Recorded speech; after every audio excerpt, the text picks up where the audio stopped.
Some people grow up carrying a quiet ache inside them, a feeling that no matter where they go, they never truly belong. Even when someone says "I care about you," their heart whispers, they don't mean it. This feeling doesn't appear suddenly. It begins slowly, formed by moments no one remembers. But the heart never forgets.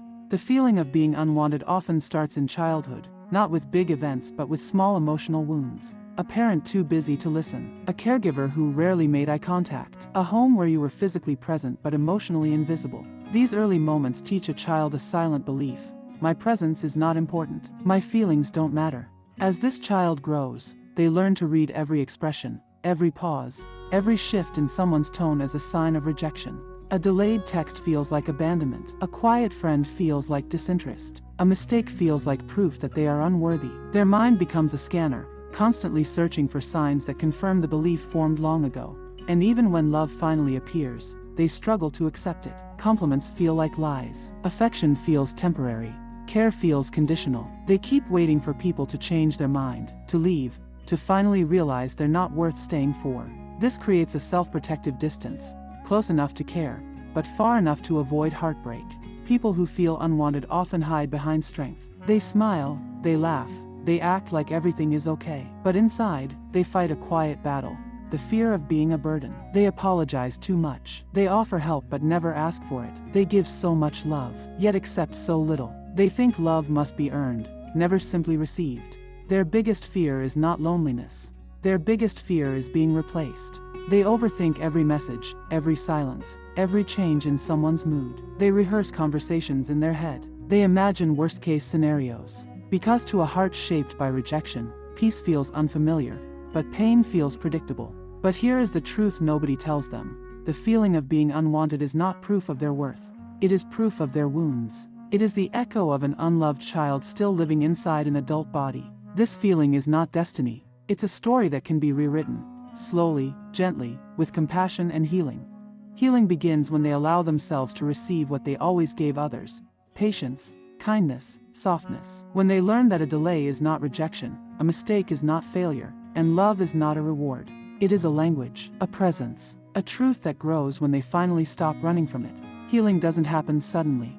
It begins with noticing the small ways you reject yourself every day. The way you say it's fine when it's not. The way you shrink your needs to avoid inconvenience. The way you hide your real feelings to keep the peace. These tiny moments are clues, showing where your heart learned to expect less than it deserves. At the center of the unwanted feeling lies a quiet belief: if people knew the real me, they would leave. This belief grows from early emotional neglect. When a child's emotions are dismissed or minimized, they learn to hide. They learn to pretend. They learn that vulnerability is dangerous. And as adults, they continue wearing emotional armor no one else can see. People who feel unwanted often become overachievers. They try to prove their worth through effort, success, kindness, or perfection. But no achievement can fill a wound created by emotional absence. The outside world praises them, but inside they feel empty. Loved for what they do, but rarely for who they are. They often struggle to trust genuine care. When someone finally shows affection, they suspect hidden motives. They ask themselves, why me? What do they want? How long will this last? Their mind searches for danger even when there is none. This makes relationships exhausting, not because they lack love, but because they fear losing it. The unwanted feeling also affects friendships. They rarely initiate conversations. They shrink themselves to avoid being too much. They assume others don't think about them. They leave messages on read because they fear being annoying.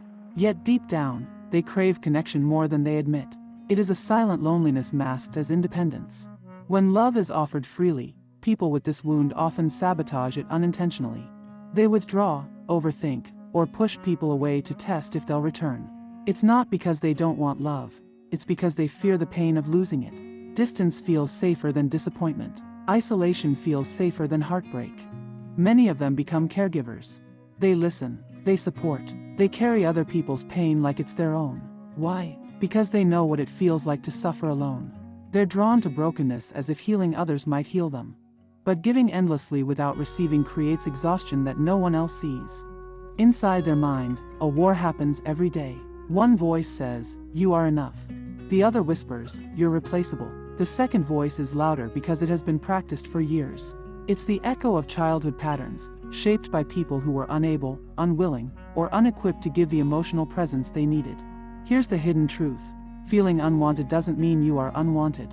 It means you learn to survive without emotional safety. It means you learned to stay strong when no one noticed your pain. It means you adapted to emptiness. The feeling is a memory, not your worth. A bruise, not your identity. Healing begins when you stop blaming yourself for things that were never your fault. You were not unloved, you were unseen. You were not unwanted, you were misunderstood. You were not unworthy, you were unsupported. Your childhood environment shaped you, but it does not have the power to define you forever. Step by step, people with this wound learn a new emotional language. They learn that asking for help is not weakness.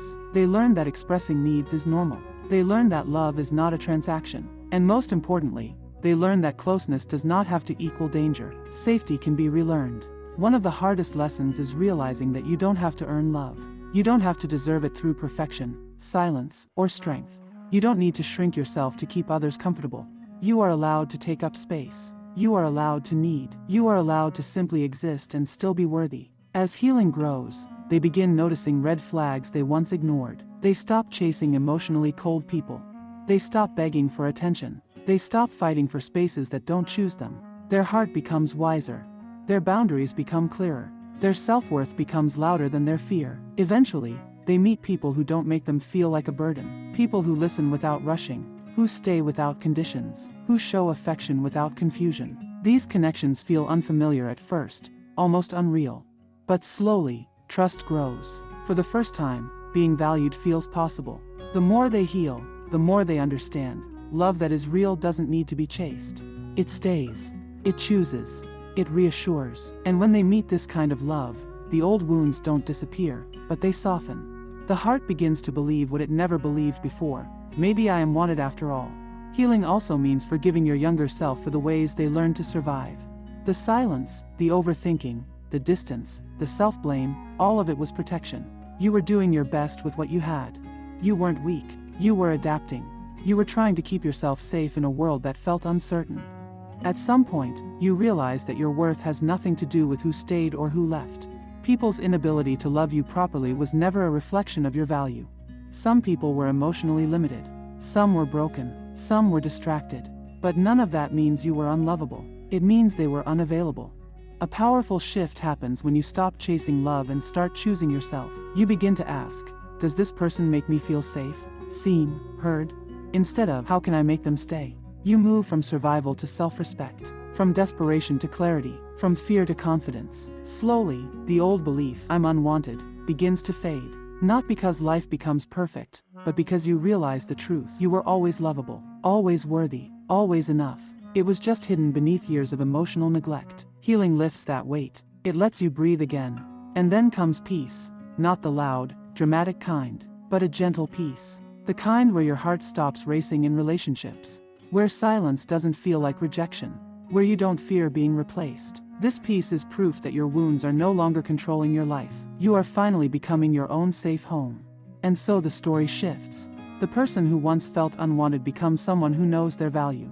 They stop apologizing for their existence. They stop hiding their truth. They stop folding themselves into smaller shapes. They rise, slowly, confidently, into the person they were always meant to be, finally seen, finally understood, finally wanted.